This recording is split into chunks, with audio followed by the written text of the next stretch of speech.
যে মানুষকে হেদায়েত দেয় এর বাস্তব উদাহরণ হলো ত্রিপিটক, রামায়ণ, মহাভারত, জিন্দাবেস্তা, ঋগ্বেদ, সামবেদ, যজুর্বেদ, অর্থবেদ, সব কিতাব যদি, সব গ্রন্থ যদি তেলাওয়াত করা হয়, কোনো মানুষ শুনে ধর্ম পরিবর্তন করবে না।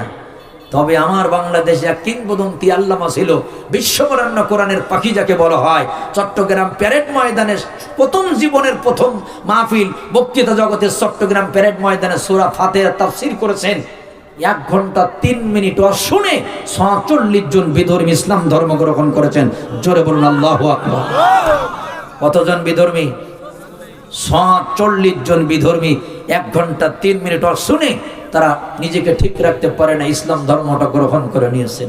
কারি বাসেদের জিন্দেগিতে 10,000 খ্রিস্টান তারা শুধু সুললিত কণ্ঠে কোরআন তেলাওয়াত শুনে ইসলাম ধর্ম গ্রহণ করেছেন। জোরে কোন সুবহানাল্লাহ। আমার বন্ধুগণ, তাহলে এটা যারা মনোযোগ দিয়ে শুনবে নিঃসন্দেহে কোরআন তাদের হেদায়েত দিবে, দুনিয়াতে শান্তি পাবে, আখিরাতেও শান্তি পাবে। তবে আল্লাহ পাক প্রথম বললেন যে জালিকাল কিতাবু লা রাইবা ফি, আমার এই কিতাবের মধ্যে কোনো ভুল, কোনো ত্রুটি কেউ চ্যালেঞ্জ করেন, আল্লাহ পাক নিজেই করেছে। আল্লাহ রাব্বুল আলামিন 3খানা চ্যালেঞ্জ করলেন। কোরআন নিয়ে গবেষণা করে দেখলাম, প্রথম নাম্বার চ্যালেঞ্জ হলো কোরআনুল কারীমের 17 নাম্বার সূরা, সূরাটার নাম সূরাতুল বনি ইসরাইল, আয়াত নাম্বার হলো 8 ভিডিও 8 মানে 88 নাম্বার। কত নম্বর? এত বড় চ্যালেঞ্জ পৃথিবীতে আর কেউ করে নাই। আল্লাহ রাব্বুল আলামিন ডেকে বললেন, উল্লা ইনজতামাআতিল ইনসু ওয়াল জিন্নু আলা আইয়াতু বিমিছলি হাযাল কুরআন লা ইয়াতুনা বিমিছলিহি ওয়ালাউ কানা বা'দুহুম লিবা'দিন যাহিরা। জোরে কোন আল্লাহু আকবার।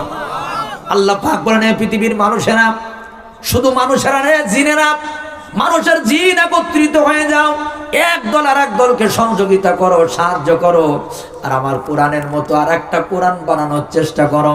আমি আল্লাহ চ্যালেঞ্জ করলাম, আমার এই কোরআনের মতো কোরআন তোমরা বানাইতে পারবা না। চ্যালেঞ্জ কার?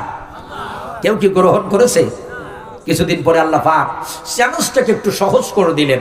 কোরআনুল কারীমের 11 নম্বর সূরা, সূরাটার নাম সূরাতুল হুদ, আয়াত নাম্বার হলো 13। কত?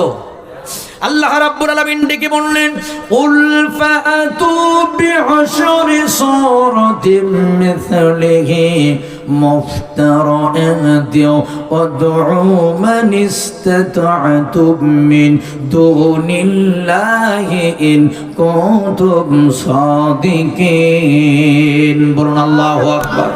আল্লাহ পাক বলেন, এই পৃথিবীর মানুষ, আল্লাহ ছাড়া যদি কেউ থাকে তাকে ডেকে নিয়ে আসো। আল্লাহ ছাড়া কেউ কি পৃথিবীতে আর আছে? আল্লাহ কয় যদি থাকে তারে ডেকে নিয়ে আসো। আর 114টা সম্বলিত এই কোরআন, সূরা সম্বলিত কোরআন, এটা বানানো লাগবে না। যদি পারো 10টা সূরা বানাও। কয়টা? আল্লাহ কয় যদি পারো 10টা সূরা বানাও। আপনারা বলেন তো, এই পর্যন্ত 10টা সূরা বানানোর চ্যালেঞ্জ কি কেউ গ্রহণ করেছে? আমার ভাইরা, আল্লাহ পাক বললেন যে একদম একটু সহজ চ্যালেঞ্জ দিলাম।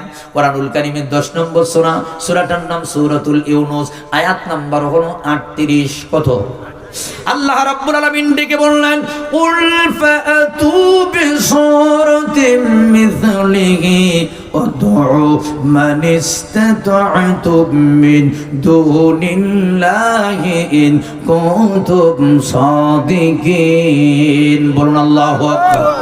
আল্লাহ কয় তোমাদের এত সূরা বানানো লাগবে না, একটা বানানো লাগবে না, কোরআন 10টা বানানো লাগবে না, যদি পারো একটা সূরা বানাও। কয়টা? আচ্ছা, এই সূরা কি বানানোর ক্ষমতা কারো আছে? আজও পর্যন্ত কেউ কি পেরেছে? এই পৃথিবীতে কত চ্যালেঞ্জ মানুষ করে, চ্যালেঞ্জিং করে কি করে না? কেউ কয় আমরা করোনার চেয়ে শক্তিশালী, কেউ কয় আমরা বুলবুলির সাথে মোকাবেলা করতে পারি, আবার কেউ কয় 41 সালের আগে ছাড়বো না, আবার কেউ কয় খেলা হবে। কথা কোন ঠিক কিনা? ও দোস্ত, খেলা হবে, খেলা হবে, চ্যালেঞ্জ করলে খেলা হবে। কিন্তু দেখা গেল বল যখন মাঠে আসলো, রিফারি যখন নামলো, প্লেয়ারের আর পাওয়া গেল না। কারণ আপনারা বলেন তো, রিফারির আগে কোনো প্লেয়ার যদি মাঠে নামেও কি বৈধ প্লেয়ার না অবৈধ প্লেয়ার? রিফারি মাঠে নামে নাই, তুই মাঠে নামলি কেন? অবৈধ প্লেয়ারের জায়গায় কিন্তু ময়দানে হয় না, কান ধরে বাউন্ডারিতে বের করা হয়। কিন্তু বৈধ মায়ের সন্তান যারা রিফারিকে মানে তারা আল্লাহর বান্দা, যারা নিঃসন্দেহে আল্লাহর গোলামি করে, তারা নিঃসন্দেহে আল্লাহর হুকুম মানে, তারা বৈধ মায়ের সন্তানেরা কখনো জমিন ছাড়ে না, বাংলাদেশ ছেড়ে পালায় না। কিন্তু অবৈধ সন্তান যারা খেলা হবে এক সময় পালানোর জন্য এই দূরের গর্ত পাওয়া যায় না। তাহলে চ্যালেঞ্জ করেছেন কে? আল্লাহ পাকের চ্যালেঞ্জ। একটা কোরআন বানাও, কিছুদিন পরে বললো যে 10টা সূরা বানাও, তারপরে বলো কোনো একটি সূরা বানাও। কেউ বানাইতে কি পারবে?